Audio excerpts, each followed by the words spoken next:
പിതാവിന്റെയും പുത്രന്റെയും പരിശുദ്ധാത്മാവിന്റെയും നാമത്തിൽ ആമേൻ. ഇന്ന് ഏറെ വീഡിയോകളിലൂടെ സഭാ നേതൃത്വത്തിൽ ഉള്ളവർ പറയുന്നു, എന്തുകൊണ്ടാണ് സഭാതനയർ, സഭയിലെ വിശ്വാസികൾ സഭയെ സ്നേഹിക്കാത്തത്, സഭയ്ക്കെതിരായി നിൽക്കുന്നത്, സഭയ്ക്ക് പാരവയ്ക്കുന്നത് എന്നൊക്കെ. പ്രിയപ്പെട്ടവരെ, ഒരുപക്ഷെ എന്താണ് കാരണം? പലർക്കും ഇന്നറിയത്തില്ല സഭ എന്താകുന്നുവെന്ന്.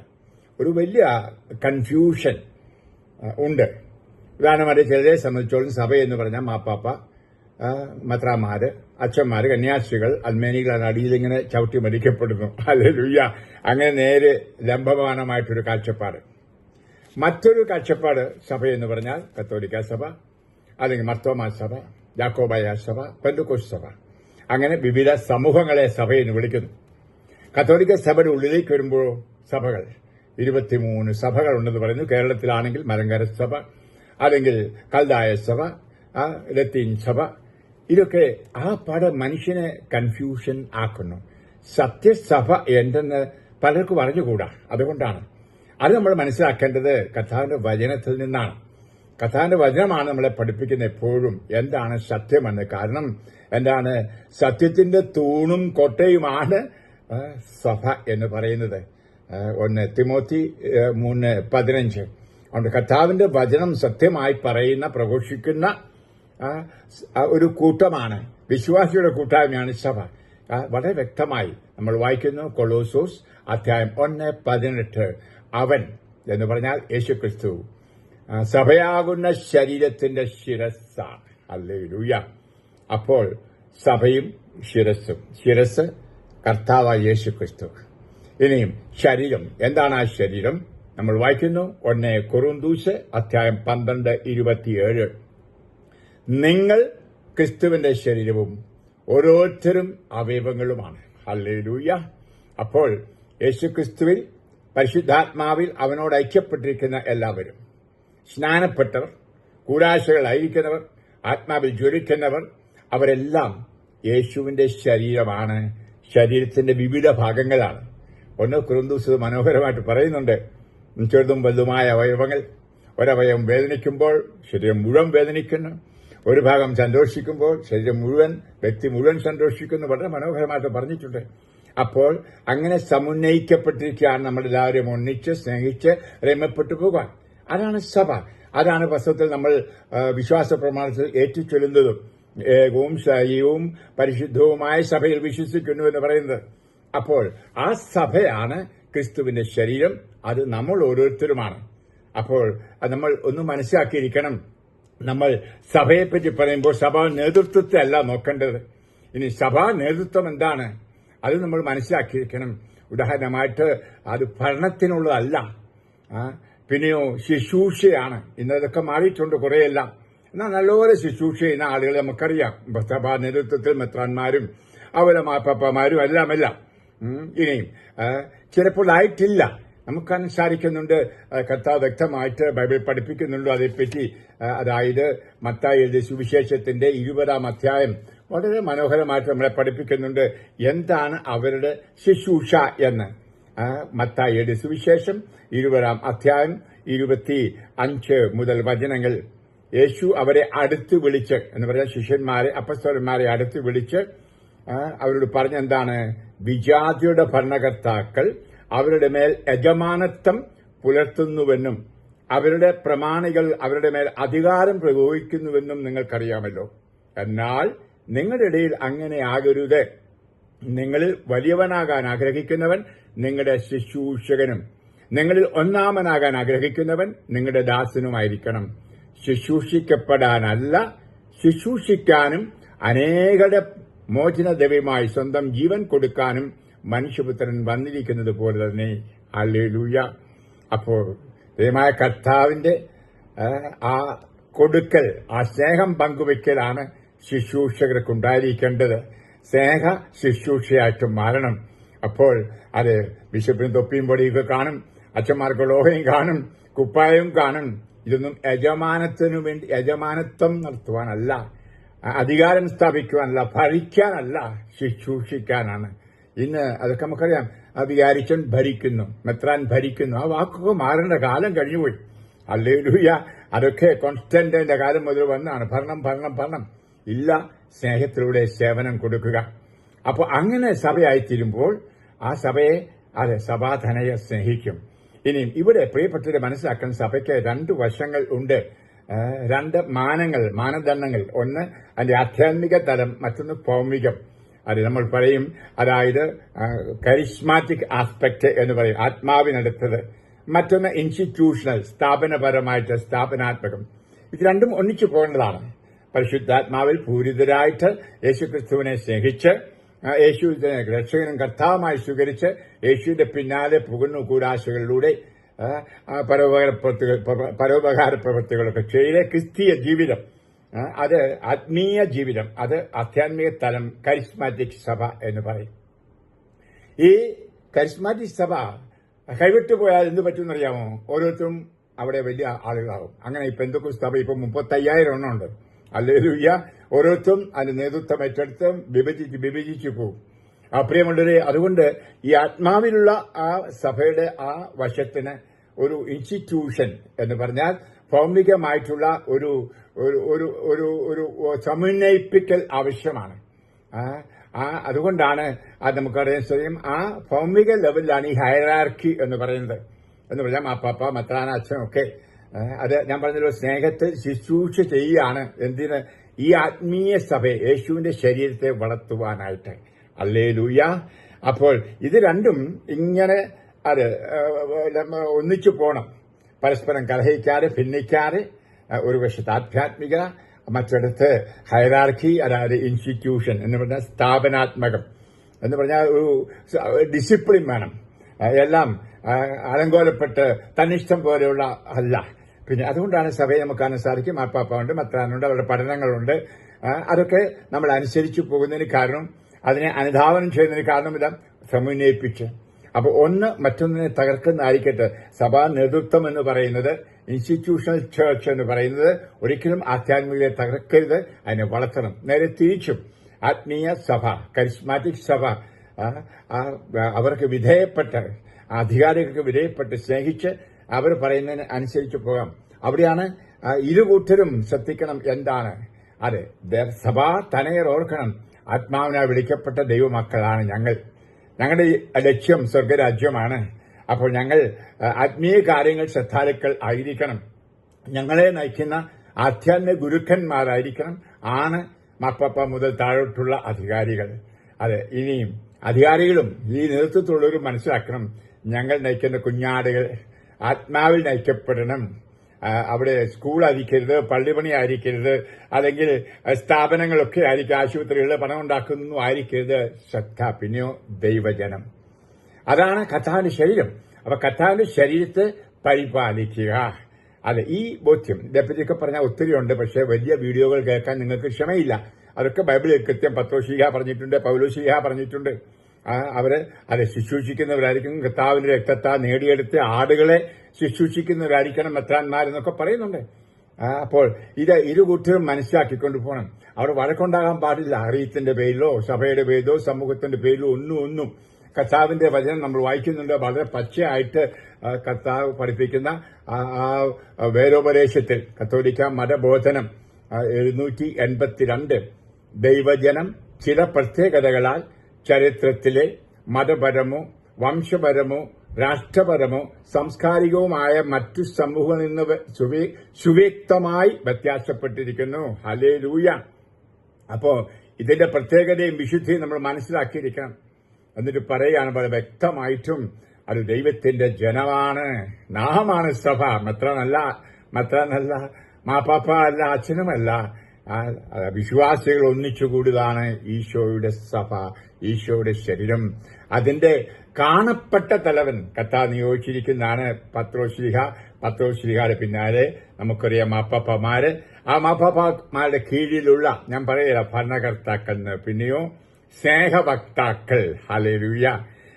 ആ യേശു കൊണ്ടുവന്ന സ്നേഹം പങ്കുവെച്ചു കൊടുക്കുന്ന ശുശ്രൂഷകർ. നമുക്കറിയാം മാപ്പാപ്പയുടെ പേര് തന്നെ സെർവന്റ് ഓഫ് ദ സെവൻ, ശുശ്രൂഷകരുടെ ശുശ്രൂഷകൻ. എങ്കിൽ അതെ, അച്ഛന്മാരും കന്യാസികളും എല്ലാം ആ ശുശ്രൂഷയിൽ പങ്കുകൊള്ളുന്നവരാന്ന് ഓർക്കണം. അപ്പൊ ശുശ്രൂഷ അത് ഞാനിപ്പോൾ വായിച്ചു കഴിഞ്ഞു. എങ്ങനെ പൗലോസ്ലീഹ പറഞ്ഞു, കർത്താവ് പറഞ്ഞു മത്തായി സുവിശേഷത്തിൽ പറഞ്ഞിരിക്കുന്നത്, ശുശ്രൂഷകരായിരിക്കും. കർത്താവ് എങ്ങനെ ജീവൻ കൊടുത്ത് ശുശ്രൂഷ, സ്നേഹം കൊടുത്ത് ശുശ്രൂഷ ചെയ്തു, അതുപോലെ ചെയ്യുക എന്ന്. 782 കത്തോലിക്ക വേദോപദേശം പറയുന്നു, അത് ദൈവത്തിന്റെ ജനമാണ്. ദൈവം ഏതെങ്കിലും ഒരു ജനതയുടെ സ്വകാര്യ സ്വത്തല്ല. ഹല്ലേലൂയ. ദൈവം ഏതെങ്കിലും ഒരു ജനതയുടെ സ്വകാര്യ സ്വത്തല്ല. കത്തോലിക്കന്റെയോ യാക്കോബായക്കാരന്റെയോ മർത്തോമാക്കാരന്റെയോ അല്ലെങ്കിൽ സുറിയാനിക്കാരന്റെയോ അല്ലെങ്കിൽ കൽദായക്കാരന്റെയോ ആരുടെയും സ്വത്തല്ല. ഹല്ലേലൂയ. പിന്നെ എന്താണ് വ്യക്തമായി പറയുന്നു, എന്നാ മുൻപ് ഒരു ജന അല്ലാത്തവരിൽ നിന്ന് അവിടുന്ന് തനിക്ക് വേണ്ടി ഒരു ജനത്തെ നേടി. ഹല്ലേലൂയ. ഇത് തെരഞ്ഞെടുക്കപ്പെട്ട ജനവും രാജകീയ പുരോഹിതഗണവും വിശുദ്ധ ജനതയുമാണ്. നമുക്കറിയാം ഇവിടെ ഉദ്ദേശിക്കുന്നത് 1 പത്രോസ് അധ്യായം 2:9 ആണ്. പ്രിയമുള്ളവരെ, അതുകൊണ്ടാണ് ഈ റീത്ത് വഴക്ക്, സ്ഥാപനത്തിന്റെ പേരിലുള്ള മഹത്വം പറച്ചില്, പണത്തിന്റെ പേരിലുള്ള അഹങ്കാരം, ഹുങ്ക്, ഇതെല്ലാം വിഭാഗിക ചിന്തകൾ, ഭാഗം തിരിച്ചുള്ള ചിന്തകൾ, ഇതൊന്നും കർത്താവിന്റേത് അല്ല. ഹല്ലേലൂയ. പറയാതിരിക്കാൻ തരമില്ല. ഇതൊക്കെ ഈ ആത്മീയ സഭയെ, ആത്മീയ തലത്തെ വളർത്തുന്നതിന് പകരം ഇക്കാലങ്ങളിൽ തകർക്കുകയാണ് ചെയ്തത്. അതിന്റെ നമ്മൾ കണ്ടുകൊണ്ടിരിക്കുന്നു കേരളത്തിൽ. ഞാൻ വിശദീകരിക്കുന്നില്ല. പലർക്കും വിഷമമുണ്ടാവും, എനിക്കും വിഷമമുണ്ട് അതെല്ലാം ഓർക്കുമ്പോൾ. അപ്പോൾ ഈ കാണുന്ന വഴക്കും വയ്യാവേലിയും എവിടെയാണ്? ഇൻസ്റ്റിറ്റ്യൂഷണൽ എന്ന് പറഞ്ഞാൽ സ്ഥാപനാത്മകമായ സഭയുടേതാണ്, ആത്മീയ സഭയ്ക്കല്ല. ആത്മീയ സഭയെ ജനങ്ങൾ സ്നേഹിക്കുന്നു. ഹല്ലേലൂയ. ഈ സഭയെ പിണങ്ങുന്നു, സഭയോട് ഇഷ്ടമില്ല, വഴങ്ങുന്നില്ല എന്നൊക്കെ പറയുന്നത് ഈ സ്ഥാപനാത്മക സഭയാണ് എന്നോർക്കണമേ. ആളുകൾക്ക് ഇഷ്ടമില്ലാത്തത് മെത്രാന്മാരെയോ അച്ഛന്മാരെയോ കന്യാസികളൊക്കെയാണ്. ഹല്ലേലൂയ. എന്നെയൊക്കെയാണ്. കാരണം ഞങ്ങൾ അതിന്റെ നേതൃത്വം സ്നേഹപൂർവ്വമുള്ള ശുശ്രൂഷയായി നടത്തുന്നില്ല എന്നുള്ള സത്യം. ഇന്നും അത് വാടാ പോടാ എന്ന മനോഭാവത്തോടെയാണ് ഞങ്ങൾ അധികാരം കൈകാര്യം ചെയ്യുന്നത്, അഥവാ നിങ്ങളെയൊക്കെ ശുശ്രൂഷിക്കുന്നത്. ഇതിനെയാണ് നിങ്ങൾ ഇഷ്ടപ്പെടാത്തത് മക്കളെ. എനിക്കറിയാം, നിങ്ങൾ യേശുവിന്റെ ശരീരമാണ്. ഇത് വ്യക്തമായി മനസ്സിലാക്കൂ, ബോധ്യമുള്ളവരാകൂ. അപ്പോൾ സഭ നിങ്ങളുടേതാണ്. ഒരിക്കലും സഭ വിട്ടുവാൻ പാടില്ല. കാരണം നിങ്ങൾ യേശുവിന്റെ ശരീരത്തിലെ ഓരോ ഭാഗങ്ങൾ, കയ്യ്, കാല്, കണ്ണ്, മൂക്ക് ഒക്കെയാണ്. അപ്പോൾ നിങ്ങൾ ഓരോരുത്തർക്കും നിങ്ങളുടേതായ ഫംഗ്ഷൻ ഉണ്ട് എന്നോർക്കണമേ. സഭയിൽ നിന്ന് മാറി നിൽക്കരുത്.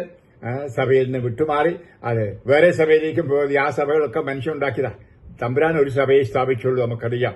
അത് നമ്മളെ പാറ പോലെ ഉറച്ച അവനിൽ തന്നെ പത്രോസിനെ കാണപ്പെട്ടവനായി വെച്ചുകൊണ്ട് ആ പാറ, അതുകൊണ്ട് അവനെ പാറയെ പത്രോസെ പേത്ര എന്ന് വിളിച്ചത്, പേത്രൂസ് എന്ന് വിളിച്ചത്. പ്രിയമുള്ള മനസ്സിലാക്കേണ്ടതൊക്കെ പറയാൻ സമയമില്ല, കാരണം ചെറിയ വീഡിയോകളാണ് എല്ലാവർക്കും കേൾക്കേണ്ടത്. നിങ്ങൾക്കറിയാം. ബന്ധുക്കുശാരോ പൊട്ടസിന്റെയാരോ അതിലൊക്കെ പറഞ്ഞേക്കും മാപ്പാപ്പ തലവനല്ല എന്നൊക്കെ പറഞ്ഞോട്ടെ. ഹല്ലേലൂയ. ഇവിടെയും ആത്മീയ തലവൻ, കാണപ്പെട്ട തലവൻ എന്ന് നമ്മൾ പറയുന്ന അർത്ഥമുണ്ട്. യേശുവാണ് തലവൻ. അപ്പോൾ ഈ യേശു ഇന്ന് ആത്മീയമായി നമ്മോടൊത്ത് വസിക്കുന്നുണ്ട്. അപ്പോൾ ശാരീരികമായിട്ടുള്ള ഈ സംരംഭം, അഥവാ ഈ കത്താൻ സഭയെ നയിച്ചുകൊണ്ട് പോകണം. ഉദാഹരണമായിട്ട് കൈയും കാലും എല്ലാം ഉണ്ട്. തലമണ്ട ഇല്ലെങ്കിൽ വിശേഷമുണ്ടോ? ഇല്ല. ഹല്ലേലൂയ. തലമണ്ട ഇല്ലെങ്കിൽ ഈ കൈയും കാലും ഒന്നും അനക്കുക. നമ്മുടെ എല്ലാ അനക്കങ്ങളും, എല്ലാം സ്പന്ദനങ്ങൾ പോലും നമുക്ക് തലച്ചോറിനാണ് വരുന്നത് എന്ന് പറഞ്ഞ പോലെ തലച്ചോറായിട്ട് മാർപ്പാപ്പ. ഹല്ലേലൂയ. അപ്പോൾ നമ്മൾ ആരെയും കുറ്റപ്പെടുത്തുമ്പോൾ, സഭയെ കുറ്റപ്പെടുത്തുമ്പോൾ, ചീത്ത വിളിക്കുമ്പോഴൊക്കെ നമ്മളെ തന്നെയാണ് കുറ്റപ്പെടുത്തുന്നത്. ഒന്നോർക്കണമേ. ഹല്ലേലൂയ. പ്രിയപ്പെട്ടവരെ, ആത്മാർത്ഥമായി അത് സഭയെ ജനങ്ങൾ സ്നേഹിക്കുന്നില്ല എന്ന് പറയുന്ന ആശയത്തെ ഞാൻ ഇപ്പോൾ വിസ്മരിക്കുകയാണ്. ഹല്ലേലൂയ. അത് ശരിയല്ല. കേരളത്തിലെ ആളുകൾ ഏത് രീതിയിൽപ്പെട്ടവരായാലും ഏത് സമുദായത്തിൽപ്പെട്ടവരായാലും സഭയെ സ്നേഹിക്കുന്ന സഭാ സ്നേഹികൾ ആണ്. ഹല്ലേലൂയ. ഞാൻ കാണുന്നുണ്ട്. അതുകൊണ്ടാണല്ലോ ഇപ്പോഴും ഈ പ്രശ്നങ്ങളൊക്കെ ഉണ്ടായിട്ടും പള്ളിയിൽ ആൾ വരുന്നതിന് കാരണം, കുർബാനയ്ക്ക് ആൾ വരുന്നതിന് കാരണം, പ്രാർത്ഥനാ ഗ്രൂപ്പിൽ പോകുന്നതിന് കാരണം, അവരാരും ഈ ലീഡേഴ്സിനെ നോക്കിയിട്ടല്ല ക്രിസ്ത്യാനികൾ ആയത്. ഹല്ലേലൂയ. ഞാനൊരിക്കൽ എന്റെ അധികാരിയുമായിട്ട് അല്പം കോർത്തപ്പോൾ പറഞ്ഞ പോലെ, ഞാനൊരു MSFS വൈദികനായിട്ട് അങ്ങയെ കണ്ടിട്ടല്ല, ഈശോയെ കണ്ടിട്ടാണെന്ന്. ഹല്ലേലൂയ എന്ന് പറഞ്ഞ പോലെ ഈ കേരളത്തിലെ, ലോകത്തിലെ ക്രിസ്ത്യാനികളായത് മാപ്പാപ്പായെ കണ്ടുകൊണ്ടല്ല, മത്രാനെ കണ്ടുവല്ല, അച്ഛനെ കണ്ടുവല്ല, യേശുവിനെ കണ്ടുകൊണ്ട്, രക്ഷകനെ കണ്ടുകൊണ്ട്, ആ രക്ഷ അനുഭവിച്ചുകൊണ്ട്. ഹല്ലേലൂയ. അതവർക്ക് ഉള്ളിലുണ്ട്, സ്നേഹിക്കുന്നുണ്ട്. അതുകൊണ്ട് പ്രിയ സഭാ നേതൃത്വമേ ഇത് മനസ്സിലാക്കി കൊടുക്കുക ജനങ്ങൾക്ക്. അതുപോലെ നിങ്ങളുടെ ആ മനോഭാവം കൂടി ഒന്ന് മാറട്ടെ. ശുശ്രൂഷകരായി സ്നേഹം പങ്കുവയ്ക്കുന്നവരായി മാറൂ. ജനങ്ങളുടെ ഇടയിലേക്കൊന്ന് ഇറങ്ങിച്ചെല്ലൂ. അവിടെ വേദനകളും സങ്കടങ്ങളും കാണും.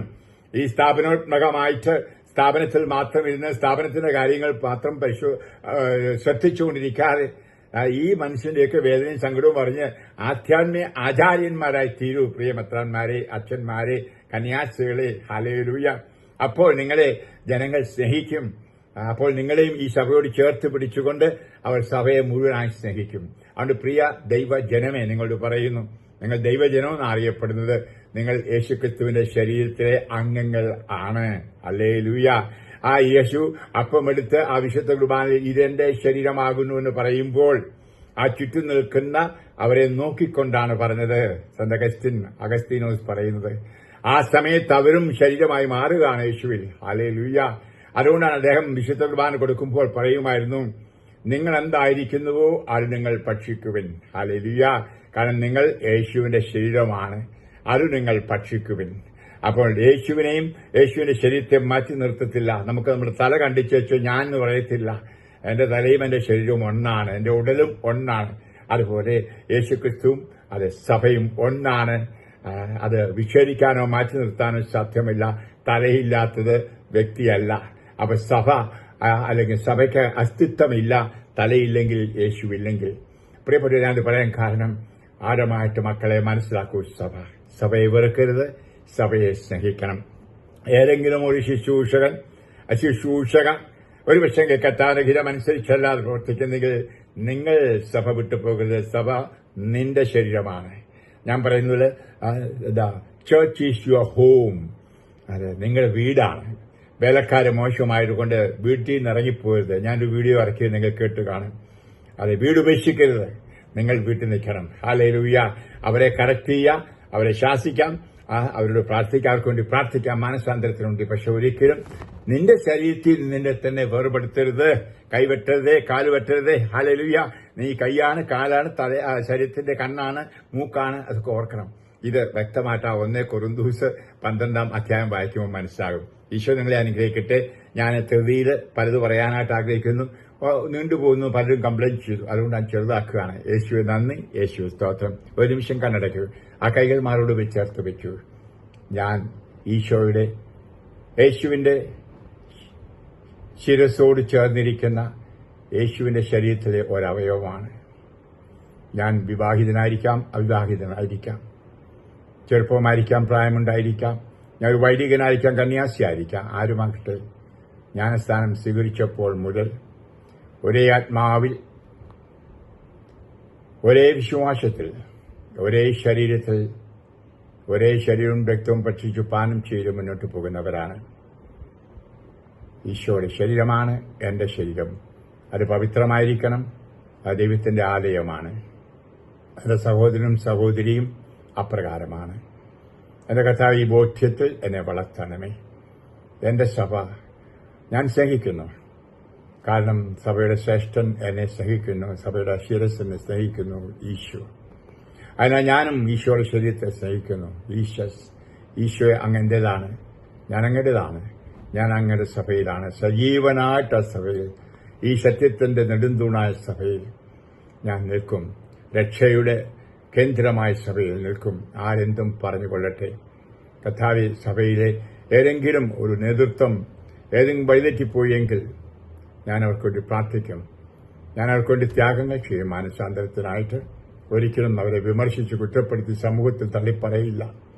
മാത്രമല്ല, അവരെ പഴിച്ചുകൊണ്ട് ഞാൻ സഭയിൽ നിന്ന് കർത്താവിന്റെ ശരീരത്തിൽ വേർപിരിയുകയുമില്ല. ഈശോ ഇത് അങ്ങോട്ട് വാക്കു തരുന്നു. എനിക്ക് ഇത്രയും വിജ്ഞാനം പറഞ്ഞു തന്നതിന് നന്ദി പറയുന്നു. Hallelujah, hallelujah. യേശുനാഥ, ഈ വചനങ്ങൾ കേട്ട് ഇവരോരോരുത്തരെയും അങ്ങേ ശരീരത്തോട് ഞാൻ ചേർത്ത് വയ്ക്കുന്നു. പ്രത്യേകിച്ച് അങ്ങേ തിരുഹൃദയത്തിൽ, ആ പൊട്ടിയൊഴുകുന്ന തിരുഹൃദയം, സ്നേഹത്താൽ പൊട്ടിയൊഴുകുന്ന ഹൃദയത്തിലേക്ക് വയ്ക്കുന്നു. എല്ലാ വൈദികരോടും ചേർന്ന്, എല്ലാ വൈദിക മേലന്മാരോടും മാപ്പാപ്പാടും എല്ലാം ചേർന്നുകൊണ്ട് ഞാനിപ്പോൾ ഇവരെ ആശീർവദിച്ച് അനുഗ്രഹിക്കുന്നു. പിതാവിന്റെയും പുത്രന്റെയും പരിശുദ്ധാത്മാവിന്റെയും നാമത്തിൽ. ആമേൻ. നമുക്ക് ഒന്നായി മുന്നോട്ട് പോകാം. Praise the Lord. ഹല്ലേലൂയ.